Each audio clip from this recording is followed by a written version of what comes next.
doamna Ceh, pentru că ANCOM a reușit o performanță pe care eu n-am mai văzut-o la un alt eveniment similar, ei bine, a adus Facebook. A adus Facebook la un eveniment și chiar sunt curios să văd ce are de spus un reprezentant al acestei companii teribile, nu, a ultimei perioade.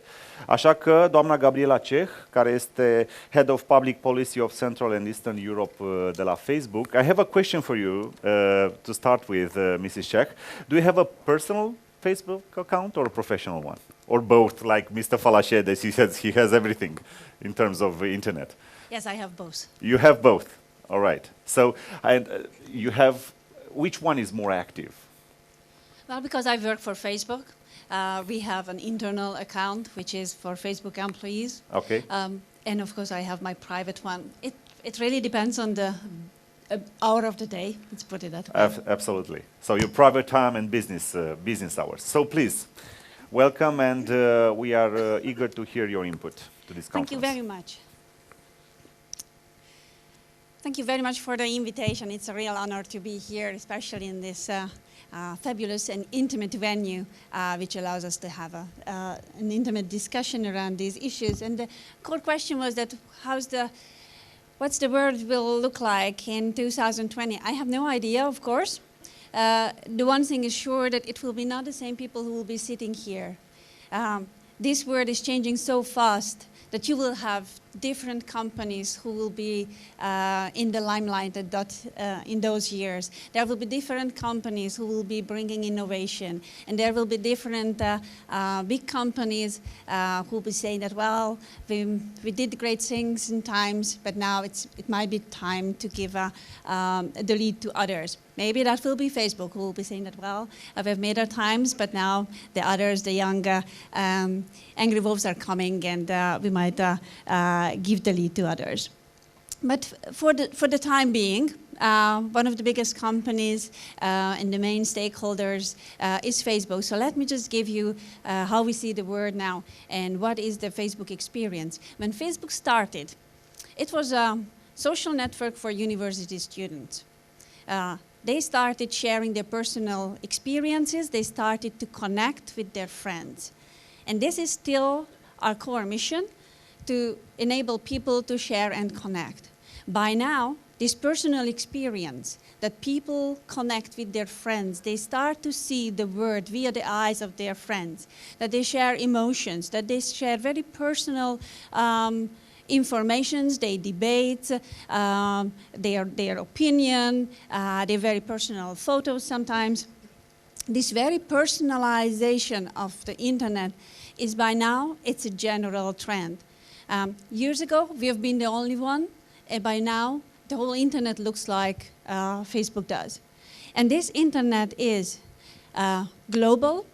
It's not restricted in boundaries. It's not an industry for countries. It is a truly global industry, as we all know. It is still an industry with low barriers to entry. Anyone can start an internet business today, and they might be the giants in 5 years who will be sitting here with you. This industry tends to scale very quickly, and the more users a service has, it becomes more useful for all the rest of the community. These are those features of internet economy or innovative economy, which when we are engaging with regulators, we always try to call their attention to. This is really different than many others of the traditional businesses. By now, Facebook has 1.5 billion people globally. Most of these people, I'd say almost 90 million people, log in to their Facebook account daily. They visit their newsfeed, they share information with their friends daily. And more than 2/3 of these people do this on their mobile device. This is a mobile-first industry. When 3 years ago, Facebook switched into mobile-first company, that was a big deal for us. That was a time of the moment when we decided that all our products has to be developed first on mobile. If it works, then we might develop it for desktops as well. This is a total change of mindset, and it as well changed the world, and it changed the success of our product as well.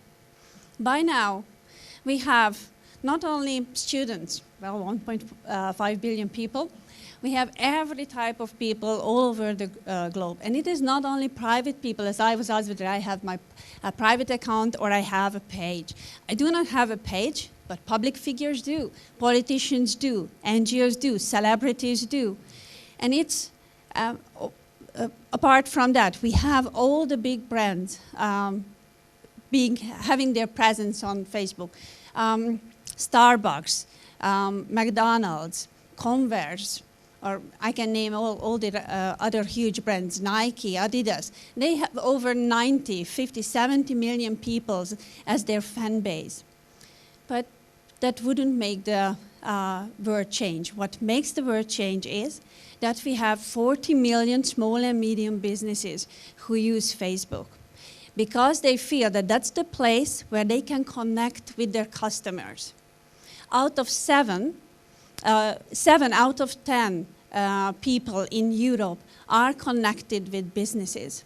That means that local and small businesses can reach their customers via Facebook, that they can reach out and find new customers, and they can monetize.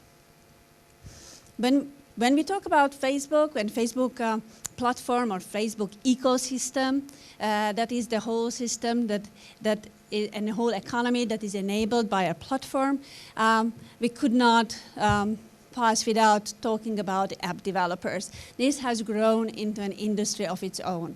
On Facebook, we serve 30 million app developers. Again, a couple of years ago, when we started to think how our platform can enable app developers, that was the time when that industry changed. And we realized that there will be those app developers for whom the primary core product, or those businesses for whom the primary core product will be an application. So we opened our platform. Anyone can access it. Anyone can develop an app either on Facebook or develop it and then put it on Facebook, bring it and monetize it there. First, it was the gaming industry, like everyone knows that, and then the music industry, and the media, and by now we see this move of apps on Facebook and reaching users via apps and monetize via apps in all industries all over the world. But these are the trends, what we see in the world surrounding us, including Romania. By the way, Romanians are great. They're great fans of Facebook. We are very glad to see that. And one of the this crowd, the Romanian crowd, is the one which is the most socially active, has the most social engagements on Facebook, and we are very happy to see that. But the world is big, and we see that there are parts of the world where connectivity hasn't reached that high level, what is normal, what is the daily experience for us who live in Romania or in the UK or in the United States. When we want to share and we want to enable people to share and connect, then we have to think about those people for whom connectivity is not there yet.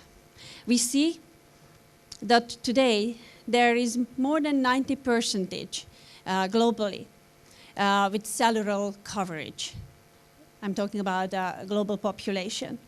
But even if cellular coverage is there for 90% of the people globally, only 30% of them who are currently accessing internet. We want to change that. We want to eliminate the barriers of connectivity. These barriers are not primarily infrastructural, in our opinion, but it's more affordability and it's more awareness. So we started to think about how we can change this and how we can make the world truly connected so that it doesn't only apply for the so-called first world, but it applies globally. So we launched Internet.org 3 years ago. Internet.org is a Facebook-led initiative that is aimed at increasing global internet access. And we are focusing on affordable data access, data efficiency, and innovation. We launched it in 2013. And then in 2014 in Zambia, we introduced the so-called free basics. Free basics is a set of free basic services for subscribers to this package that we launched with the local operator Airtel there. These are basic services, what we think that will enable people to gain more access to health services, to get more information, to more education. It as well includes job boards. It is dynamically changing because we realize that people will connect and use the internet if they find information that is relevant to them, that has a meaningful impact on their own personal life. In May this year, we further developed our program and we introduced Internetorg Platform. This is aimed at developers. We want to make sure that developers are developing apps, products that are targeting this segment. That means creating services that integrate with the Internet.org app and that is relevant for the people who are participating in the Internet.org. These apps have to be efficient, they have to meet technical standards, being not only operable on smartphones, but on feature phones, as most of the people in the non-developed regions are using feature phones, and this trend will not change in the short term, in our opinion. And we want to encourage usage of broader internet. Just last week, before I came to Bucharest, I was in Slovenia. In Slovenia, in a smaller city close to Ljubljana, I visited a Roma settlement. We are running there a data literacy program. And just as we started the discussion with the young teenage and early 20 participants, we asked them, or the moderator asked them that, what do they know about Facebook? How did they use it? They knew every feature of our product. And then the question was, okay, and what do you know about the internet? What is internet? And they didn't know what internet is. And this is not typical only to that region. This is what we see in the developing world as well. That because people use Facebook, which is a very personalized service, they like it because this has a meaningful impact for their life. We want to use this opportunity, and via Facebook, we want to open them to the broader internet. We believe that changing this user habit will increase not only the life values of those people, but it as well we see that brings business to local telco and local partners, because those people who are first connected to the internet via Internet.org, within more than 50% of them within 30 days will become a regular customer of the local telco companies and buying data packages.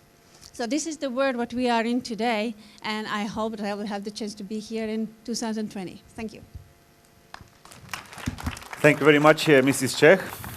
Let me walk you back to your seat. I have one last question. I'm a Facebook user, and I think all of us are. When will I be able to use, Skype from Facebook Messenger? Just a short. Because I want to do that. I want to integrate everything. I'm not sure whether you are able to use Skype on the Messenger, but certainly we are working on that you are able to do voice calls on the Messenger. All right. In the next future, not 2020. I hope you won't have to wait too long. Okay, thank you very much again.